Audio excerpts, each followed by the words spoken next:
On a blue blanket, Elena Brooks, a young woman in a white lace dress, lay as still as breath, clutching a bobcat kitten against her chest.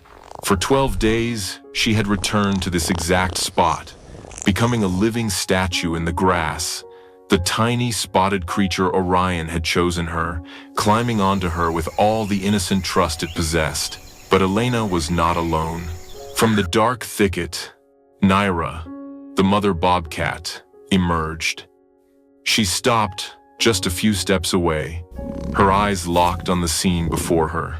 As Orion nestled against the stranger's chest and purred like a tiny engine, Naira began to move. What happens when a predator stands face to face with the woman cradling her young? And what Elena did next left everyone who witnessed it frozen in place. Before we begin, don't forget to hit the like button, subscribe, and ring the notification bell so you won't miss any of our unexpected stories. Among the countless sounds that haunted the rough dirt roads of the Ozarks in Missouri, it was the silence that proved the most terrifying. A thick, suffocating stillness hung heavy over the ramshackle land, as if the very air itself were holding its breath in shame. When Officer Samuel Reed stepped down from his truck, the only sound was the crunch of his boots on gravel stained with oil and rust. He and his team from the State Wildlife Commission were following a lead, an illegal wildlife trafficking ring. A place where wild creatures were imprisoned, sold as luxury commodities, or worse, killed solely for their pelts. The raid was swift but harrowing. What they discovered left everyone choked with horror. Foxes crammed into rabbit hutches, raccoons squeezed into bird cages. But in the farthest, darkest corner of a decayed, abandoned barn, they came upon the most haunting sight of all, two bobcats. The cage was nothing less than a rusted iron tomb, its metal floor damp, slick, and filthy. In the very back, a female bobcat crouched so low she seemed to vanish into the shadows. Her coat, which should have been a vibrant tapestry of tawny gold with wild spots and bars, was now nothing more than a matted, grimy, patchy mess. Her body was strung tight like a steel wire twisted by terror, trembling so violently it seemed the shudder came from the very marrow of her bones. But it was her eyes that made Officer Samuel Reed stop in his tracks. There was no longer the defiant fire of a predator cornered. Only emptiness remained, a hollowness so profound it carried the weight of despair, as if marked by the suffering of 1,000 generations smothered in darkness. Tucked beneath her belly, so still Reed almost missed it, was a single kitten no bigger than the palm of a hand, its fur faintly spotted, its eyes barely open, its breath a fragile flutter, as if about to vanish. A quick search of the area revealed the cruel truth. 2 other kittens had not survived the filth. The mother had watched her babies die, and the light in her own eyes had gone out. When they carefully opened the cage door, she did not hiss, did not spit, did not lunge. She only pressed herself tighter against the back wall. A silent, trembling portrait of utter collapse. Getting her into the transport carrier was a slow, heartbreaking process. Her body offered no resistance, just limp, weakened by trauma. She had given up. Back at the Appalachian Wildlife Sanctuary, a sprawling haven of rolling hills and protected woodlands, the pair of bobcats was given the best enclosure the staff could prepare. A large, secluded space thick with brush, with a gentle stream running through it, and a clearing dappled with sunlight. It was a world away from the rusted cage of before, a place designed for healing. Raymond Carter, the sanctuary's director, a kind man with a face etched by time, watched them with a heavy heart. "We'll call her Naira," he said softly to his staff, "because she's like a willow branch able to bend with the storm without breaking." But it seemed Naira had already broken. She withdrew to the farthest corner of the enclosure, vanishing into a dark hollow beneath a cluster of rhododendrons. She would not touch the fresh meat they brought. She would not drink a drop from the clean stream. And most concerning of all, she paid no attention to her tiny kitten. The kitten, named Orion by the staff for his weak but unceasing cries, kept calling out. Those soft, chirping sounds echoed through the quiet enclosure like a desperate plea for warmth and a mother's milk. But Naira remained hidden in the shadows. When Orion, driven by instinct, staggered toward his mother's hiding place, she pulled back, her body recoiling, avoiding her own offspring. It was the most unnatural thing Raymond Carter had ever witnessed. Trauma had severed the most sacred bond in the natural world. The mother, trapped in the prison of her own fear, no longer recognized her own child. Days slipped into a week.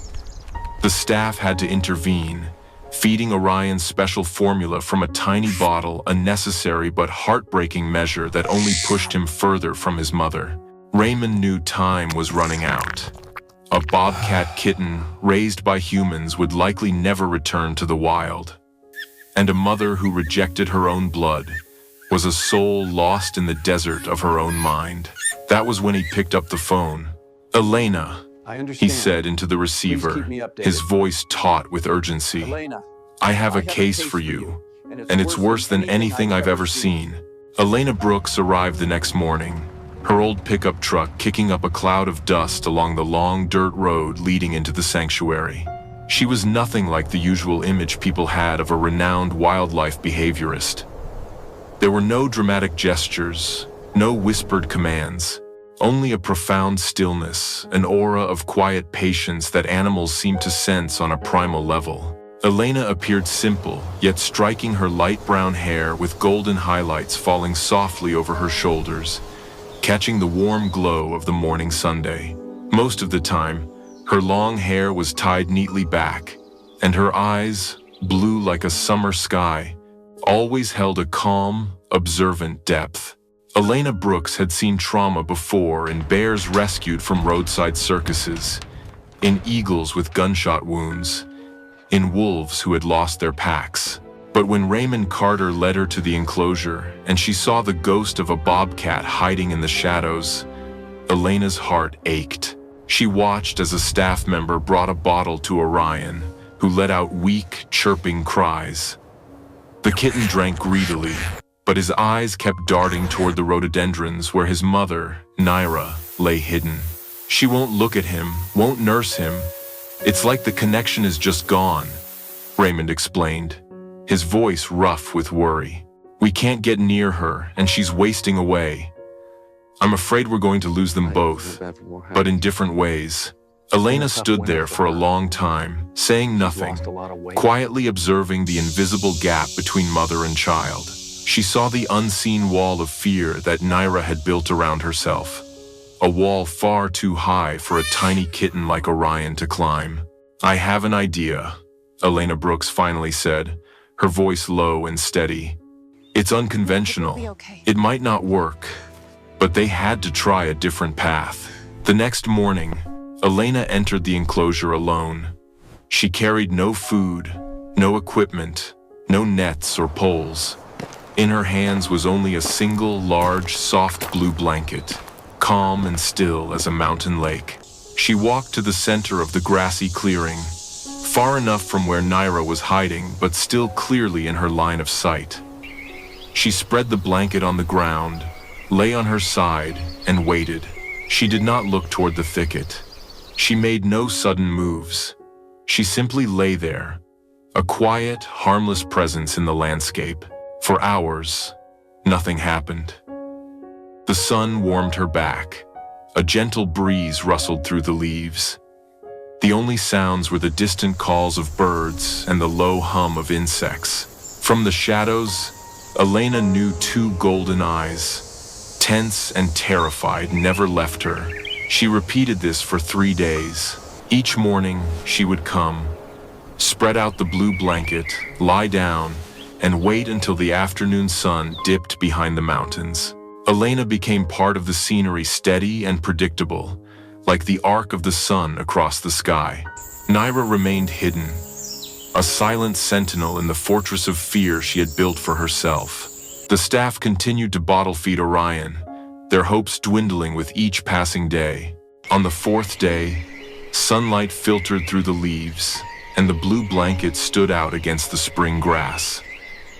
Elena Brooks lay on her side, her white lace dress catching a gentle glow. And then, something changed. As Elena lay motionless, like stone, she noticed the faintest flicker of movement at the edge of the thicket. It was Orion, strengthened by nearly a week of formula and the growth of his small body. His curiosity began to outweigh his fear. He stepped hesitantly out of the shadows, stumbling into the clearing, his oversized paws clumsy on the grass, his tufted ears twitching at every sound, taking in the strange, unmoving figure that lay before him in the open. Elena's heart pounded in her chest, but her body remained still as a statue. She breathed slowly, evenly. "Don't look at him," she told herself. "Let him come to you." Orion took another step, then another. His movements were an awkward mixture of a predator's stalk and a toddler's wobble. He was drawn to the island of blue in the sea of grass, to the warm, breathing mountain at its center. Orion circled her once, his tiny nose twitching rapidly, pulling in the strange scent in the air. Then, with the unthinking confidence of youth, Orion stepped directly onto the blanket. He walked right up to Elena Brooks's chest, kneaded his tiny paws into the fabric of her shirt, circled twice, and curled into a perfect, purring ball right over her heart. The warmth of that tiny body was like a jolt, an unbreakable thread of connection, sending pure, primal joy straight into Elena. The sound of his purr, like a miniature engine of contentment, became the most beautiful sound she had ever heard in her life.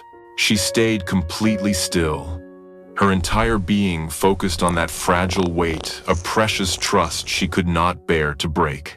From the rhododendrons, Elena could feel the gaze fixed on her, sharper and more intense than before. She knew Naira was watching. In the days that followed, this became their ritual. Each morning, Elena arrived, and Orion would scamper out to greet her, climbing onto her chest for a long, purring nap. He did not see her as human, not as a threat, but as a source of warmth and shelter, a surrogate mother made of soft blankets and gentle breathing. On the 9th day, Elena noticed a change. The eyes in the thicket were no longer just watching. They were observing. Naira's head was no longer bowed in defeat, but lifted slightly. Her ears swiveled, tracking every movement of her kitten. She was studying the interaction, trying to process the seemingly impossible sight, her child sleeping peacefully in the arms of a human. On the 12th day, it happened. Orion lay asleep on Elena Brooks's chest, his tiny ribs rising and falling in steady rhythm. The air was warm and still, like an invisible blanket covering the entire enclosure. Suddenly, the grass rustled softly. Elena didn't dare move. Even her breath was held so tightly it felt as though time itself had stopped. From the rhododendron thicket, Naira emerged. She didn't bolt into the open. Every movement was slow, deliberate, each paw placed with infinite caution. Her body was still gaunt and skeletal, but the emptiness in her eyes was gone, replaced by a sharp, focused intensity that sent chills through the air. She stopped about 20 feet away, lowering herself to the ground, a tense, tawny statue in silence. Naira stared at Elena and at the kitten curled in her arms.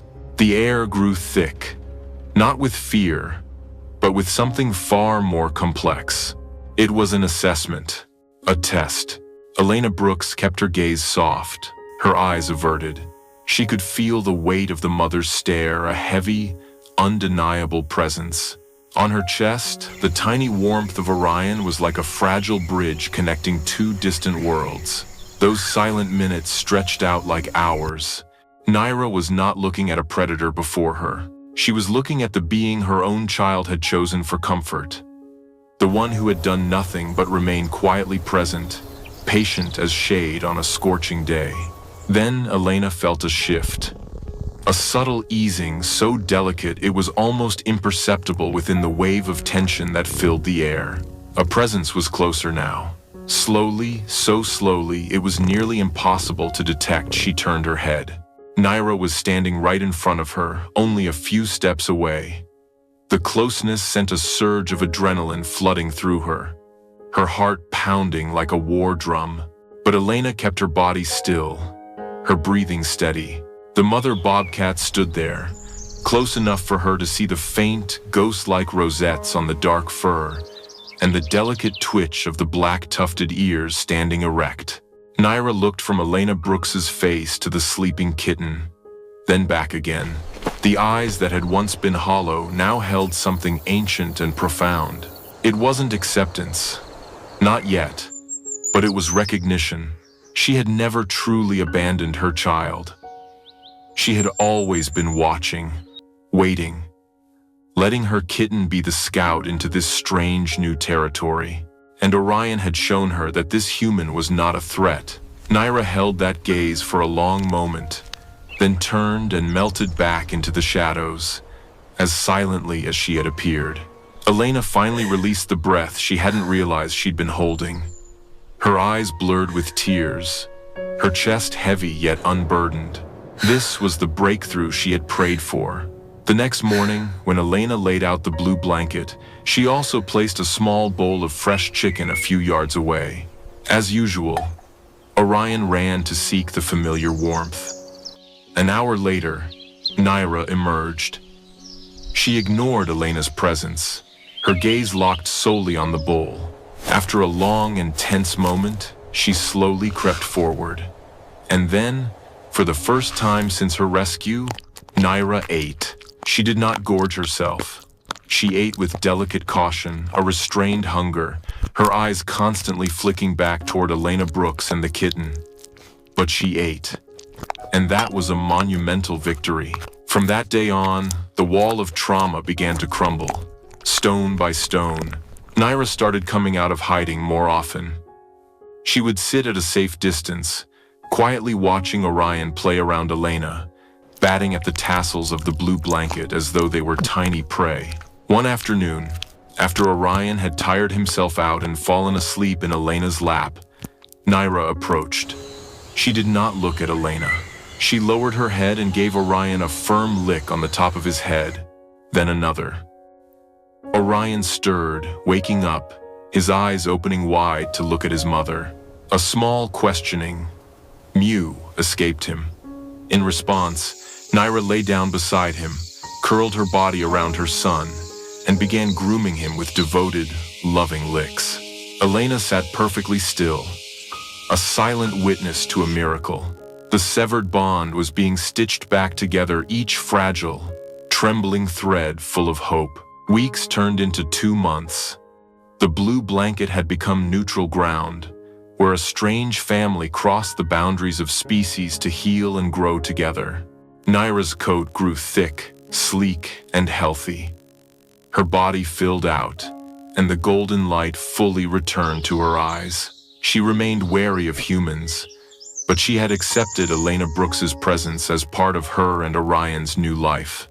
Through the innocent trust of her kitten, she had learned that not all hands were cruel, that not all silence carried hidden threats. Then one day, Raymond Carter and Elena had to discuss the future.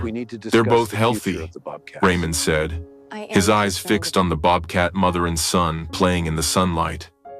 Orion, now a lanky, mischievous adolescent, suddenly pounced on his mother's tail. Naira responded with a gentle cuff, an affectionate gesture full of maternal love. The question is, can they return to the wild? Elena watched quietly, her heart overflowing with emotion. Naira's trauma runs deep, she said thoughtfully. She's relearned how to be a mother, but I'm not sure she's relearned how to survive out there. She associates safety with this place, with this familiar rhythm. And the final answer came from Naira herself.